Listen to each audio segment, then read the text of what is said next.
नमस्ते, मैं डॉक्टर अनीशा गुप्ता हूँ। मैं एक आई स्पेशलिस्ट हूँ। आज हम बात करेंगे डायबिटिक रेटिनोपैथी के बारे में।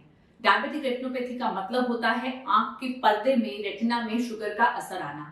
ये एक बहुत कॉमन प्रॉब्लम है डायबिटिक्स में और काफी डेंजरस होती है क्योंकि ये चेंजेस इरिवर्सिबल होते हैं और जो विजन लॉस होता है उसको वापस लाना थोड़ा सा मुश्किल होता है।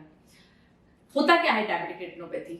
जब आपको शुगर है, शुगर में आपकी जो रेटिना है उसमें खून की नसों में जब शुगर बढ़ती है, ओक्लूजन्स आती हैं, जो खून के वेसल्स हैं, छोटे वेसल्स हैं, वो ब्लॉक होने लग जाते हैं, जिसकी वजह से रेटिना में खून की कमी बनने लग जाती है।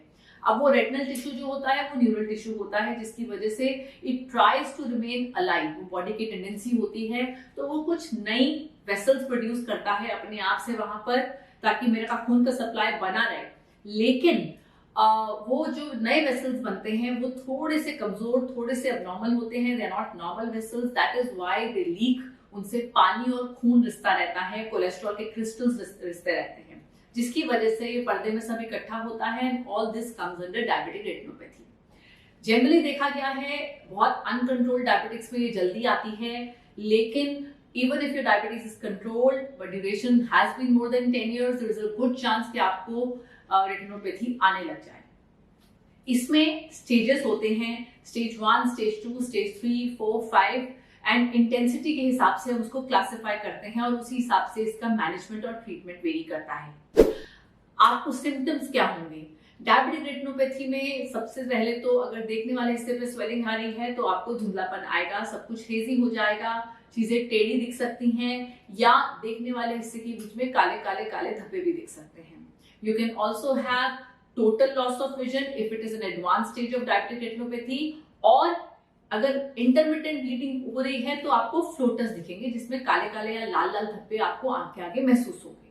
So these are the more common symptoms of diabetic retinopathy. But mind you, कई बार ये बिल्कुल साइलेंट रहती है और कोई सिम्टम प्रोड्यूस नहीं करती है। रेटिनोपैथी आसपास के पर्दे में चलती रहती है, देखने का हिस्सा अच्छा रहता है और इस वजह से आपको पता ही नहीं चलेगा कि रेटिनोपैथी बन गई है। So that is why all diabetics are supposed to get screened by an eye doctor। दवाई डलवा के रेटिना जरूर चेक कराएं, देखने के लिए कि शुगर का असर तो नहीं बन रहा। जो टाइप 2 है उनको तो साल में एक बार जैसे डायग्नोसिस होता है, और टाइप 1 डायबिटिक्स जो यंग वाले होते हैं उनको ऐसा कहते हैं कि 5 साल के बाद स्क्रीनिंग स्टार्ट करें।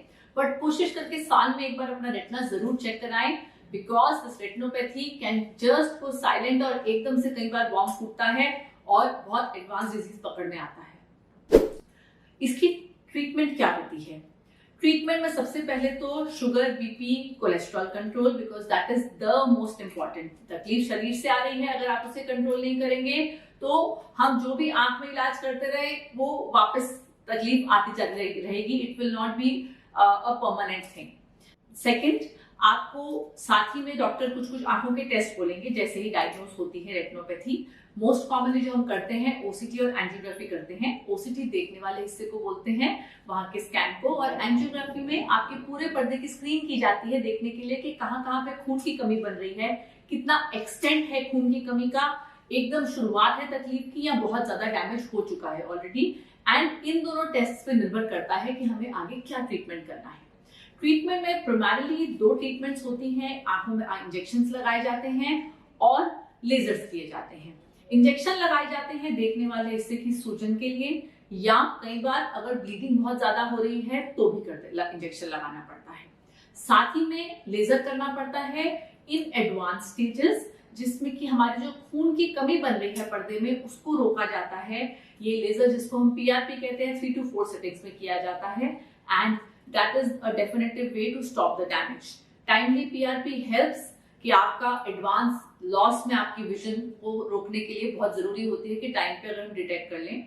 माइंड यू, ये जो लेजर पीआरपी है हम लोग जनरली 4th स्टेज पर ही करते हैं, 1st सेकंड पे नहीं करते हैं, because this is the time जब हमें लगता है कि हाँ ब्लीडिंग होने वाली है या शुरू हो गई है, उस समय लेजर कर दिया जाए और शुगर कंट्रोल रखी जाए तो तकलीफ और आगे नहीं बढ़ती है। It doesn't go to the advance stages जिसमें कि ट्रैक्शनल डिटैचमेंट्स बनती हैं। उस स्टेज में अगर ट्रैक्शनल डिटैचमेंट, स्कारिंग शुरू हो जाती है, वहां पे खिंचावटें शुरू हो जाती हैं, तो फिर ऑपरेशन के अलावा और कोई तरीका नहीं रहता है। ऑपरेशन जिसको हम विट्रेक्टमी कहते हैं, इट इज डन ताकि वो सारी की सारी जो खिंचावटें हैं वो हटाई जा सके और आपका लेजर पूरा किया जा सके। लेकिन at the same time despite all this, at this stage रोशनी बहुत अच्छी वापस नहीं आती है।